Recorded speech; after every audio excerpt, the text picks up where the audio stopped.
You already know what is destroying you. That is the first difficult truth. You may pretend you are still confused. You may say you need more time.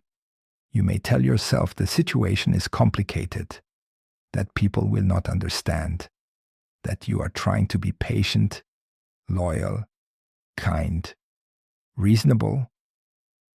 But something in you knows. You know the relationship that keeps wounding you. You know the job that makes you smaller. You know the habit that eats your dignity in silence. You know the family pattern you keep obeying, even though it has cost you your own life. And still, you protect it.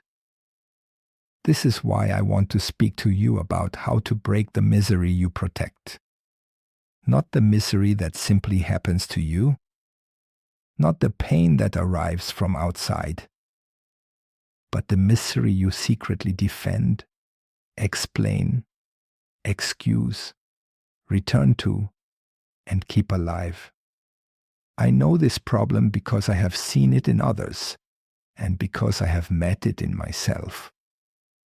There is a strange moment in every human life when suffering stops being only suffering. It becomes familiar. It becomes a room.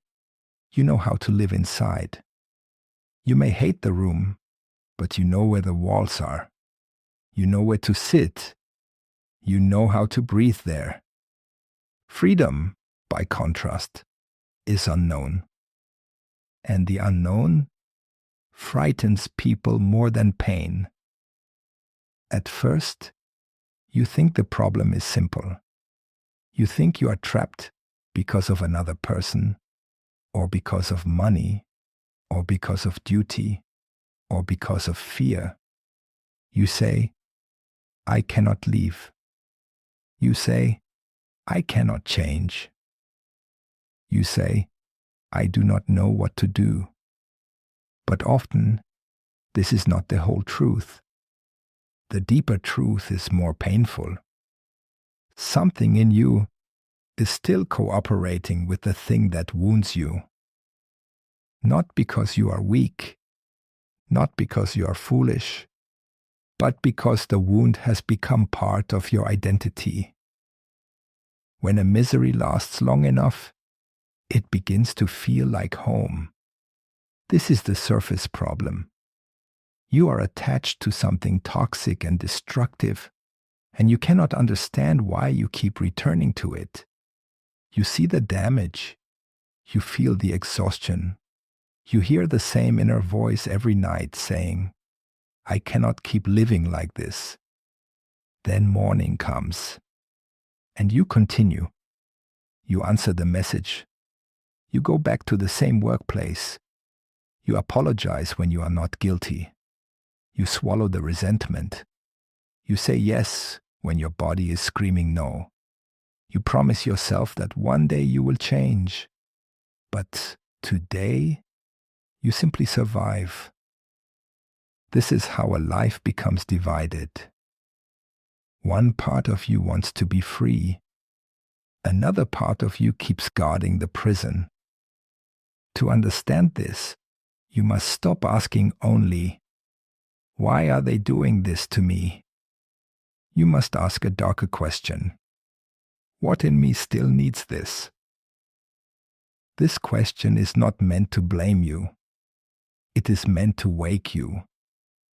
The shadow is not a monster hiding in you. It is the part of you that carries what you were not allowed to feel, say, need, want, hate, or become. A child learns very quickly what is safe. If anger was punished, the child hides anger. If sadness was mocked, the child hides sadness. If love was unreliable, the child learns to chase it. If peace was never given freely, the child may grow into an adult who does not trust peace when it appears. This is how childhood follows you without asking permission. You may leave the old house, but the old house may still speak through your fear, your hunger, your shame, and the people you keep choosing. So when you are attached to something toxic, you're often not attached only to the person, the job, the habit, or the drama. You are attached to an old emotional pattern. You are attached to the chance that this time it will end differently. This time the cold person will become warm. This time the humiliating boss will see your worth. This time the family that dismissed you will finally understand. This time the wound will be repaired by the same kind of person who caused it. But the soul cannot be healed by repeating the injury and calling it hope. This is the secret machinery beneath the pain. You are not only suffering, you are trying to force the past to change. And because the past cannot change, you remain chained to the present. How do you break the misery you protect? First, you must see that you are protecting it. This is the most humiliating part. It is easier to say, I am trapped. It is harder to say, some part of me is still loyal to the trap. I know something of this. There was a time in my life when the structure around me collapsed. After my break with Freud, I lost not only a professional friendship, but also a world that had given me direction. I had followed a path. I had believed in a great intellectual companionship. Then it broke, and beneath that break, I felt something far more dangerous than disagreement. I felt the ground disappear. I was not simply angry. I was not simply disappointed. I was thrown back into myself. During those years, I was visited by images, dreams, and inner storms that I could not dismiss. I did not feel like a man calmly studying the soul from a distance. I felt like a man being pulled into a dark river. I wrote down what came. I painted. I listened inwardly. I built with stones and played like a child, because the adult mind could no longer save me by argument alone. Years later, people would look at the writings and images from that time and give them names. But while I was inside it, it was not history. It was a descent. Do not misunderstand me. It was not a romantic adventure into mystery. It was terrifying, because I had to meet what I could no longer escape. I had to discover that my suffering was not only caused by another man, another idea, or another conflict. Something in me had depended on the old structure. Something in me had wanted certainty more than truth. And when certainty broke, I had to find the answer inside. That is why I tell you this. Not because your life must look like mine, but because there comes a moment when every person must stop asking the outside world to give them permission to become whole. You may be waiting for the toxic thing to release you, but often it will not. You must withdraw your unconscious loyalty from it. Consider the relationship you know is hurting you. You tell yourself you are staying because you love them. And perhaps you do love them. But beneath the love, there may be a hunger that is older than this person. They ignore you, and your whole body becomes a child again. They give you a little warmth, and you feel saved. They withdraw, and you begin to bargain with your own dignity. You check your phone. You rehearse what to say. You make yourself smaller so they will not leave. You call this love, but part of it is the old wound trying to win. The misery is not only that they hurt you. The misery is that their rejection confirms a story you already fear is true, that you are too much, that you are not enough, that love must be earned through suffering. So you protect the misery because it gives you a familiar role, the one who waits, the one who proves, the one who endures. Now consider work. A person stays in a job that slowly drains them. Every morning they feel a heaviness before they even open the door. The boss dismisses them. The company takes more and more. Their body is tired. Their mind is bitter. They complain, but they remain. On the surface, they say, I need the money. And yes, sometimes the chain is real. Bills are real. Survival is real. I will not insult your life by pretending otherwise. But sometimes money is only the visible chain. The hidden chain is shame. They were taught to be useful. They were praised for carrying too much. They learned that exhaustion is proof of value. They do not know who they are without being needed, overworked, and quietly resentful. So the workplace stops being only a workplace. It becomes the old wound wearing a badge, a schedule, and a salary. It becomes a stage where the old childhood bargain is performed again. If I suffer enough, perhaps someone will finally see me. But no one comes, and resentment grows where self-respect should have stood. Now consider the family.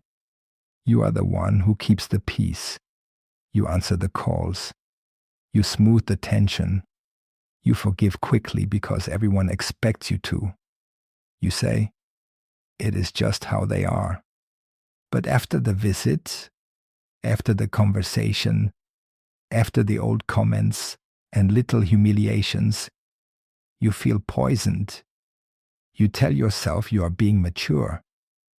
But sometimes what you call maturity is fear wearing clean clothes.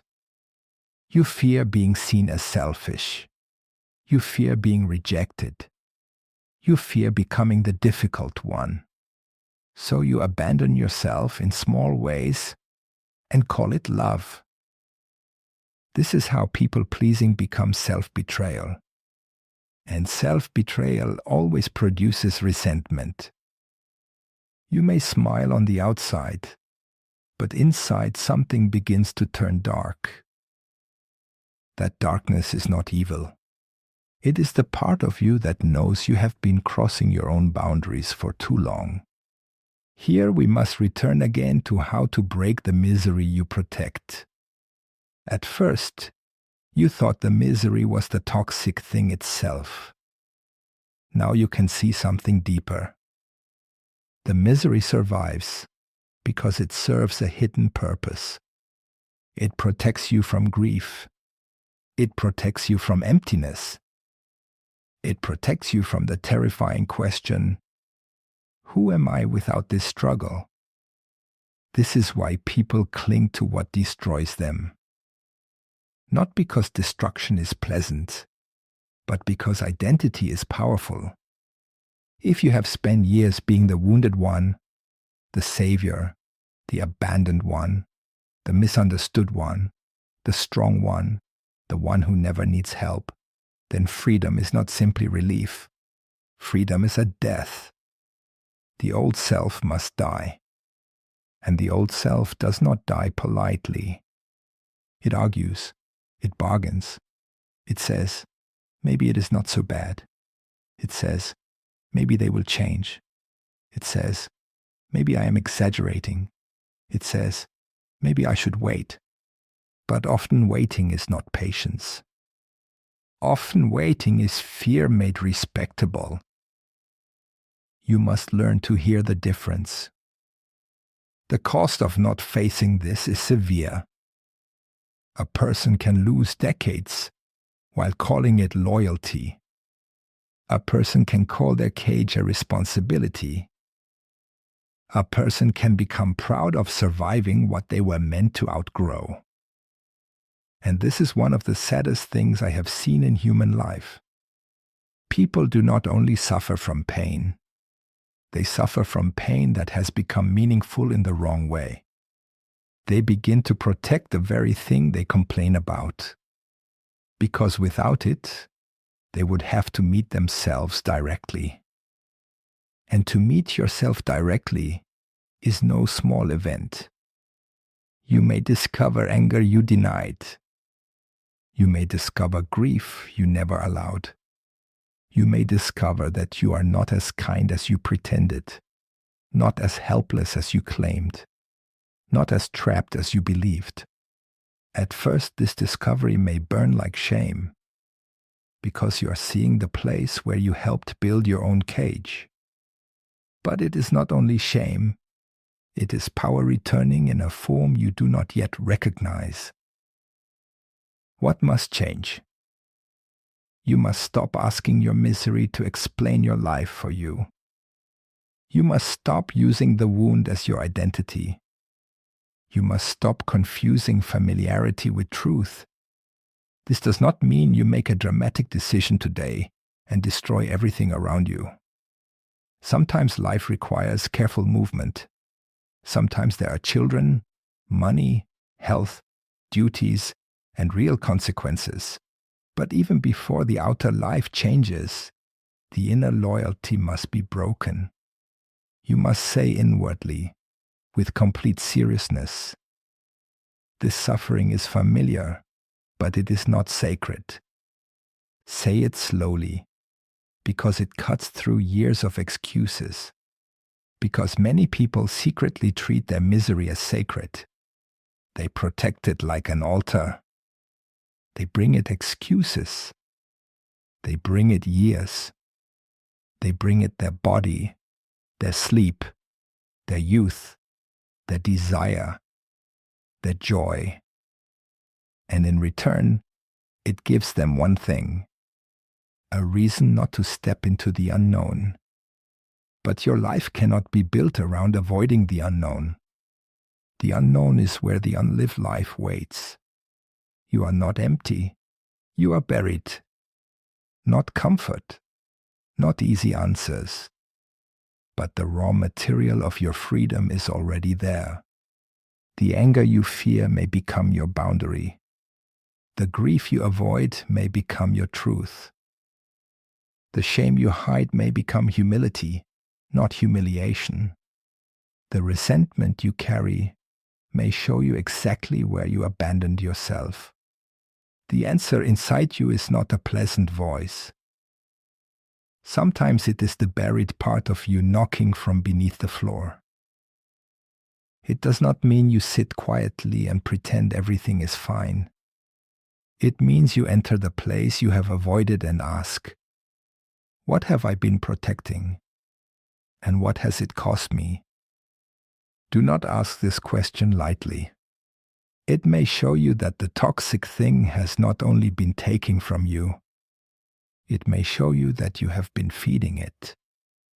With silence, with excuses, with fantasy, with delayed decisions, with the secret hope that someone else will finally do what only you can do. This is the deepest return to the title. How to break the misery you protect is not by hating yourself for protecting it. Hatred only creates another prison. You break it by seeing the bargain clearly. You say, "I have used this suffering to avoid another suffering." Perhaps you used a bad relationship to avoid loneliness. Perhaps you used burnout to avoid feeling worthless. Perhaps you used family duty to avoid becoming your own person. Perhaps you used resentment to avoid grief. Once you see the bargain, the misery loses some of its power. Not like a miracle, more like a chain loosening one link at a time. And through that crack, life can enter. You do not need to become fearless. You need to become honest. You do not need to solve your whole life today. You need to stop lying about what is killing you. There is a moment when the soul no longer accepts your excuses. It may come as exhaustion. It may come as panic. It may come as disgust. It may come as a quiet voice that says, "No more." Listen to that voice. It is not trying to ruin your life. It is trying to return your life to you. The misery you protect was once a survival strategy. It helped you endure something. It helped you stay connected to people you depended on. It helped you avoid a truth you were not ready to face. So do not despise the part of you that protected it. But do not obey it forever. A child may need illusions to survive. An adult must eventually pay the price of truth. And the price is this. You must give up the hope that the old wound will be healed by repeating it. You must give up the identity that made suffering feel meaningful. You must give up the secret pride of endurance when endurance has become self-abandonment. This is how you begin. Not with a grand speech, not with a perfect plan, but with one honest withdrawal of loyalty. One moment where you do not explain it away.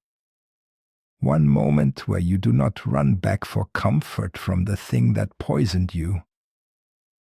One moment where you say, "I know this place. I know this pain. I know this role, and I will not confuse it with love anymore." That is the beginning of freedom, not happiness. Not yet. Freedom often begins as grief. But grief is cleaner than resentment. Truth is cleaner than confusion. Loneliness is cleaner than self-betrayal. And the unknown is cleaner than a familiar hell. So now, when you ask how to break the misery you protect, understand the answer fully. You break it by seeing why you needed it. You break it by grieving what it gave you. You break it by taking back the part of yourself that was trapped inside it. You break it when the pain of staying becomes greater than the fear of becoming. And when that moment comes, do not look outside yourself for permission. The door was never locked from the outside. You were guarding it from within.